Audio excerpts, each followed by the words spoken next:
The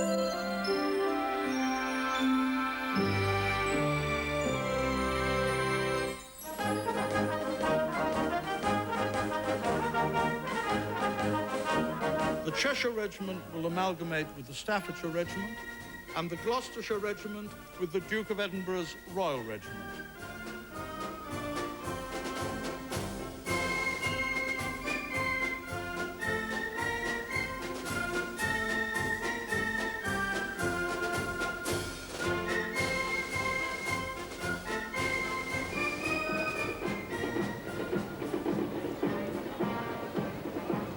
One of the British Army's most historic regiments, the Glorious Gloucesters, is now history itself. This was the battalion's final march, fittingly through the streets of the city of Gloucester, and thousands of people came out to say farewell.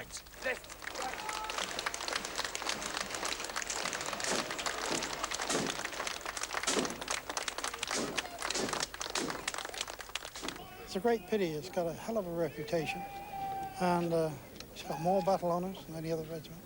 It's a county regiment, and it's very good. It's a great pity. It's a crying shame that every regiment's going out, isn't it? You know, every county regiment is going. I mean, it's just going to be amalgamate. It's going to be like the Americans now, or the Australians, you know. All these badges will go, won't they? Sad, isn't it? Very sad, yeah. Yeah. But they're still going on, though, aren't they? They're still going to be called the Royal Gloucestershire Regiment. Mm-hmm. In the grounds of Gloucester Cathedral, serving soldiers mingled with hundreds of old comrades. Men proudly wearing medals that tell their own story of conflicts within living memory, from the First and Second World Wars to Korea, Burma and beyond.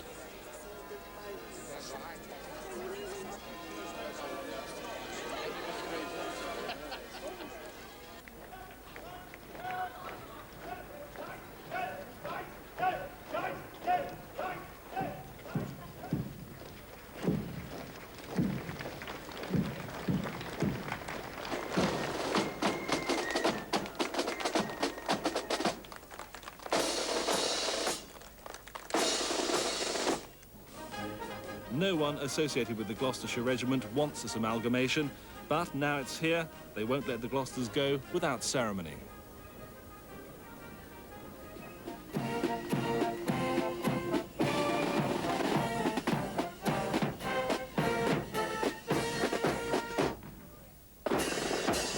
In Salisbury, the farmers' boys, the other half of the enforced amalgamated regiment, said their farewell in similar style.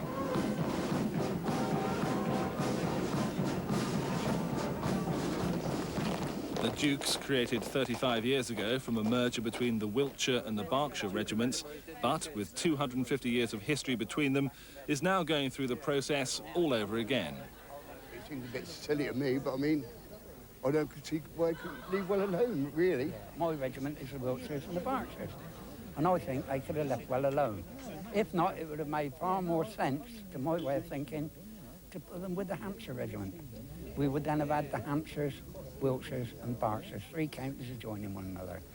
At Salisbury, the Colonel-in-Chief was there himself to take the final salute.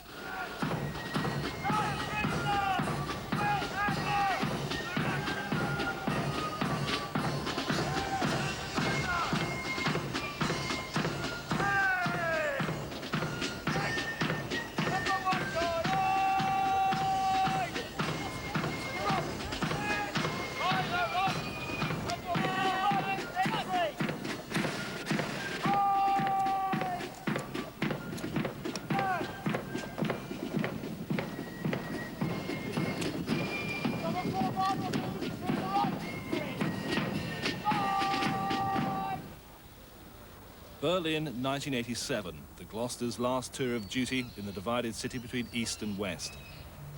At that time, for the politicians and the soldiers, no indication of a Cold War thaw that would have such an effect on world events.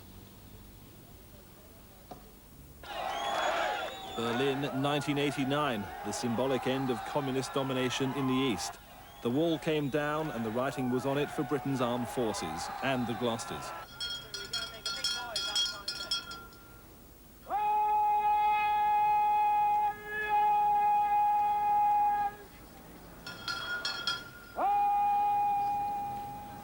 Take your hands off the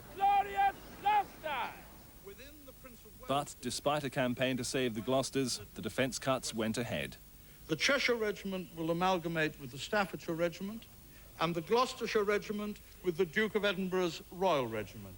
Old soldiers said it was the wrong decision politically and militarily. Today, their views haven't changed. We are suffering from short-term measures brought about by being strapped for cash by the government, as a result of which large sections of the armed forces are being reduced.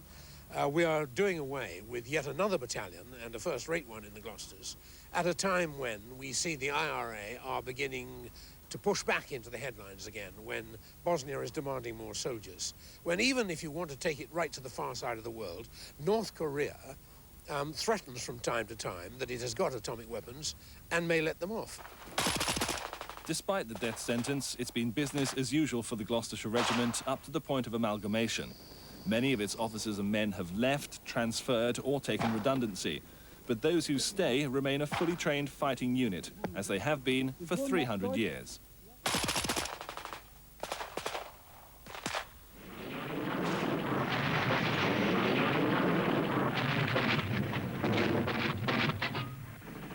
It's Korea, and in particular the Battle of the Im-Jin River, that sums up the qualities of the Gloucestershire Regiment. For 4 days and nights, the battalion was cut off and surrounded by North Korean and Chinese troops, a seemingly overwhelming superiority of numbers. But, using every available weapon, the Gloucesters held off the enemy advance long enough for United Nations forces to regroup and repel the communist offensive. Only 63 Gloucesters managed to escape. The rest, including the commanding officer, Lieutenant Colonel Fred Kahn, were captured. They were kept in harsh prison camps for more than 2 years. In the brigade log, they wrote about the battle, "Nobody but the Gloucesters could have done this." Colonel Kahn received the VC, the battalion, the President of the United States Distinguished Unit Citation, the highest American award for collective gallantry in battle. The 19,000-ton troopship Empire Foe arrives from Korea, and captain and crew have kept their promise to get the 1st Battalion, the Gloucesters, home in good time for Christmas.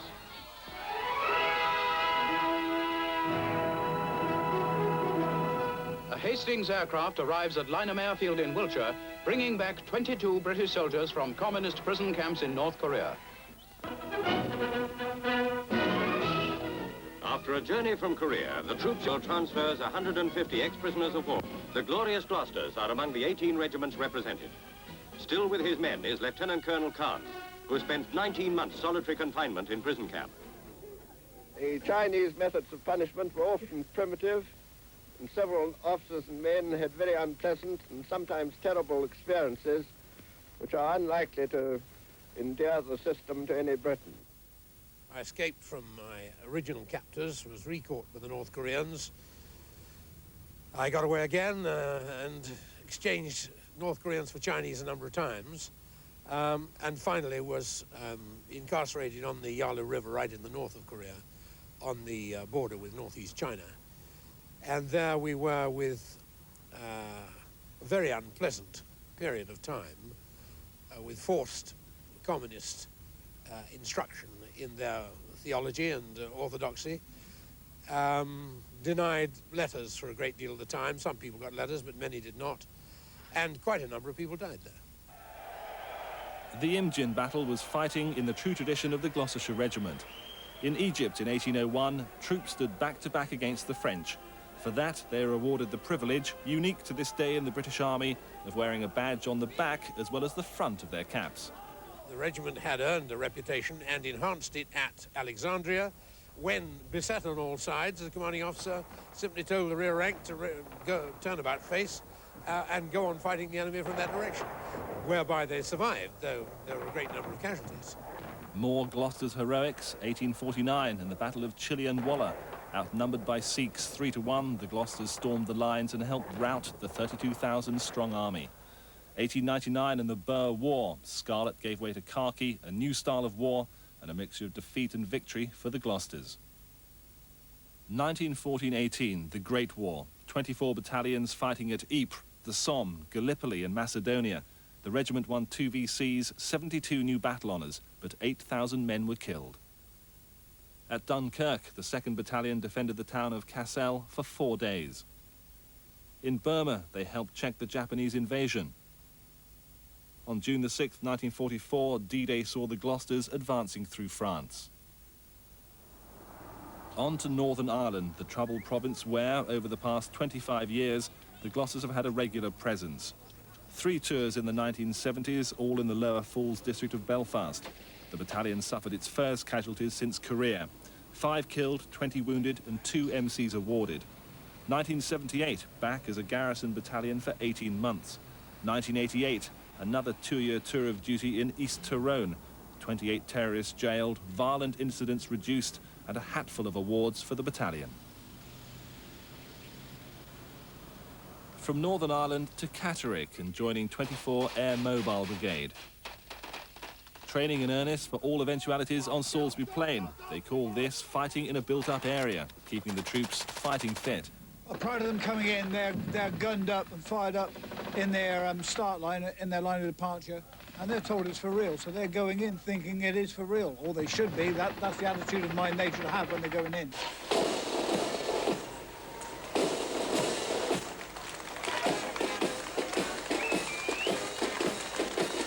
It is a dogged determination not to give in to difficulties. There isn't what I would call a great fizz all the time in the Gloucestershire Regiment. It's a really sound, reliable lot of chaps who, when the going gets tough, will have a good laugh and joke in easy times, but when the going gets tough, they dig in and join together and make up their mind that they are not going to give way. 5 years of peace, then we were sent this time out to Korea. In serving under Colonel Carr, our task became so clear. Against the might of China, we showed courage of the best. But the battle of the Imjin River proved a greater test. With the situation desperate, we withdrew to Gloucester Hill. And holding on against all odds, our chances they were nil. And no one but the Gloucesters could have done it, we believe. And in honor now we all wear the citation on our sleeve. When we served our country and answered the trumpet call, take it back to Gloucestershire, most glorious land of all.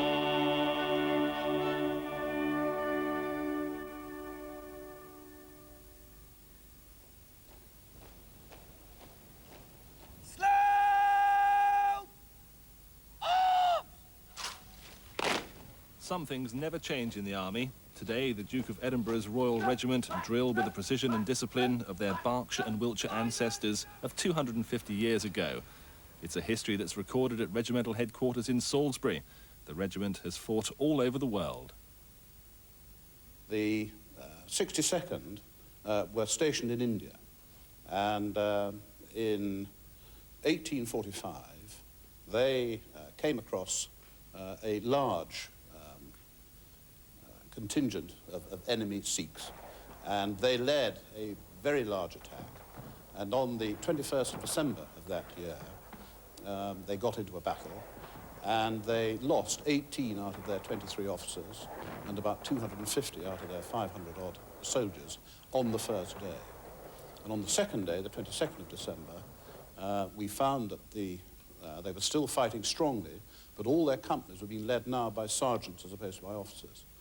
And to commemorate that battle, the Battle of Ferozeshah Shah, we have a parade each 21st of December, or the nearest convenient day we can, where we hand over the colours to the warrant officers and sergeants' mess to commemorate their gallant action at Ferozeshah Shah.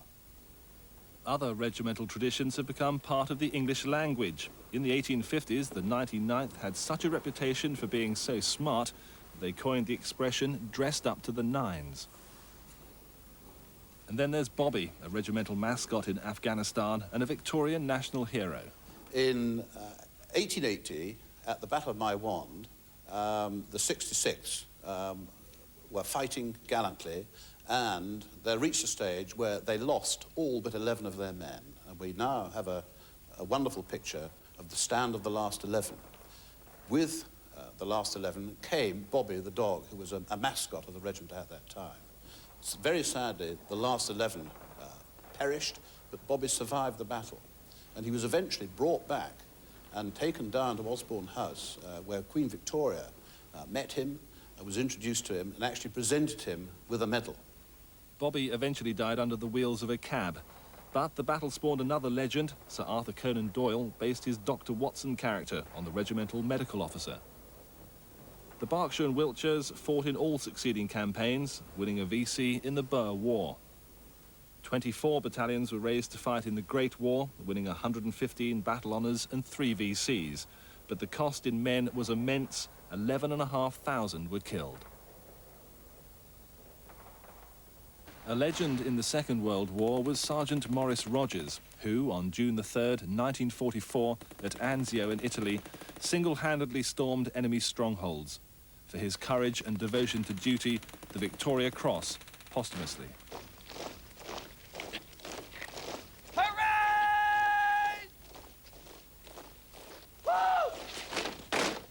The Duke of Edinburgh's Royal Regiment was formed in 1959 through amalgamation.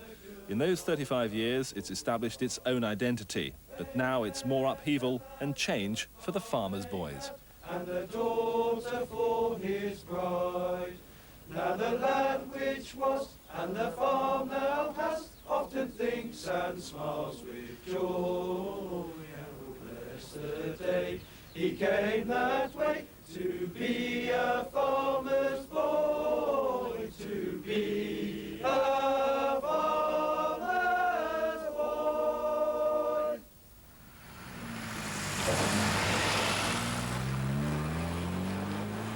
When the new regiment is formed, it'll be based at Catterick in North Yorkshire, at Alma Barracks, the home of the Gloucesters.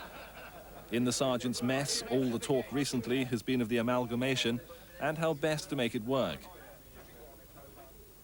For the 2 commanding officers of the merging regiments, hours of committee work have been put in to sort out the details. Everything from accommodating the men, appointing the key positions, and agreeing the badge design of the new battalion. In our own case, the 49th Foot, who had won the Brandywine at Brandywine Creek, was very important from the Duke of Edinburgh's point of view, and that is a triangle, a red triangle that sits on the cap, and that has gone forward to the new regiment. And equally, the Berkshire Dragon, which again harks back to the Royal Berkshire Regiment, was deemed to be of vital importance, and we are going to have that on the new button. And also, there is the cross pate from the Wiltshire Regiment, which will come forward into the new cap badge as well.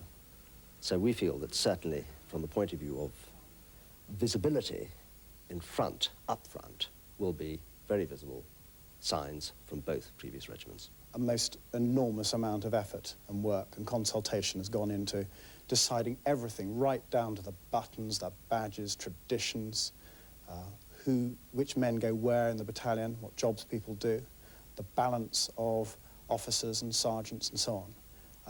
And really, we've gone down into incredible detail. I believe that everything is there, the foundations are there for the most fantastic regiment. And there is really nothing that we've discarded.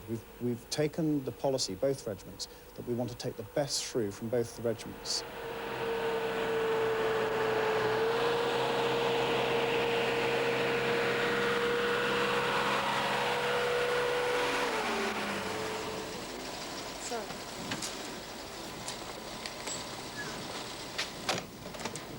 Another honour the new regiment will inherit from the Dukes is the prefix Royal.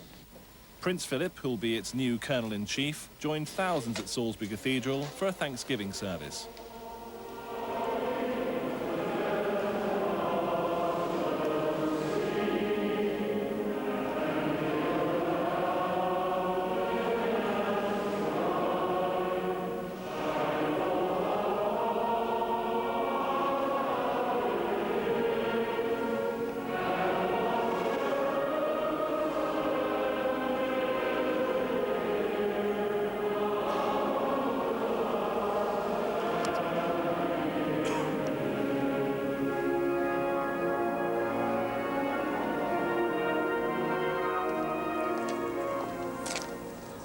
At Gloucester too, a cathedral thanksgiving service in the presence of royalty, the new regiment's deputy colonel-in-chief.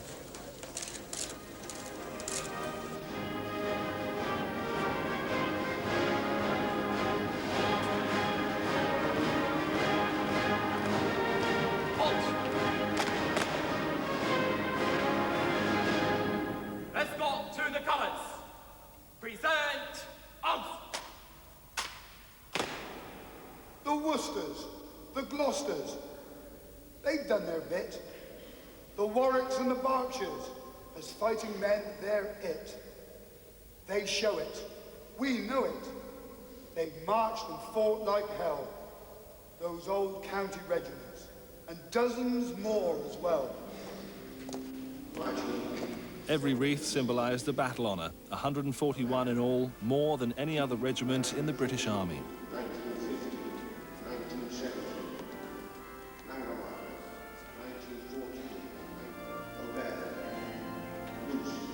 And they remembered Career. The simple cross carved by Colonel Khan when he was a prisoner of war is one of the regiment's most treasured possessions. The amalgamation will bring many changes and no doubt many regrets. But it is an opportunity to look at what was best about the regiment, to ask perhaps if it was just fate that brought it more battle honours than any other by the 1950s, and to make sure that those best qualities are carried forward to the new regiment.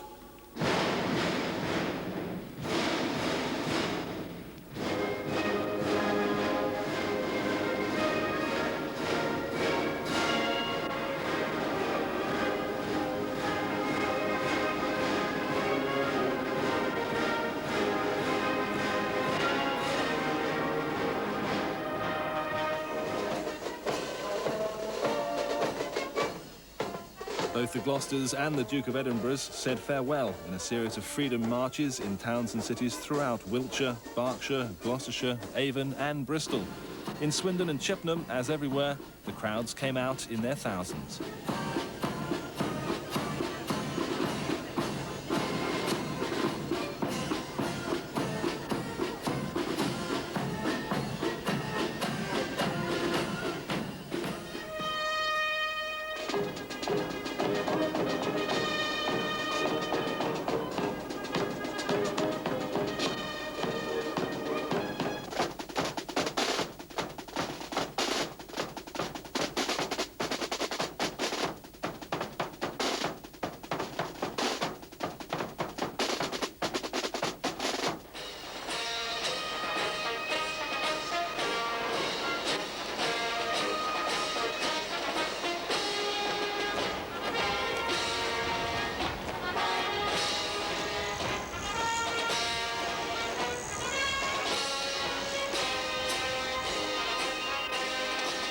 I feel very positive about it, and certainly the officers and men that I have talked to are very positive about the amalgamation, because people realise and understand the reasons why we're amalgamating, which is part of options for change.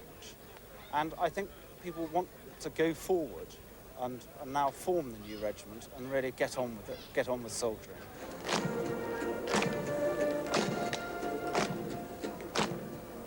Gloucester's historic docks and the final parade for the 300-year-old regiment. It was an occasion that contained everything in terms of spectacle, splendour, discipline and military might.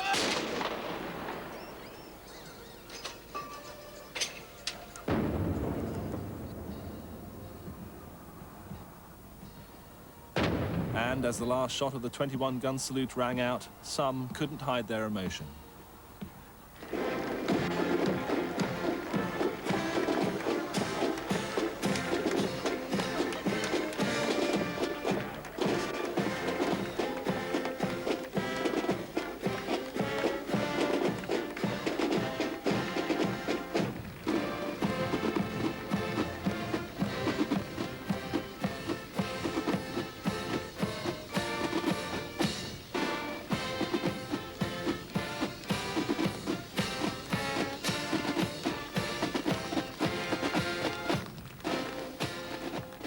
Next Thursday, you can see the West This Week at the regular time of 11:10.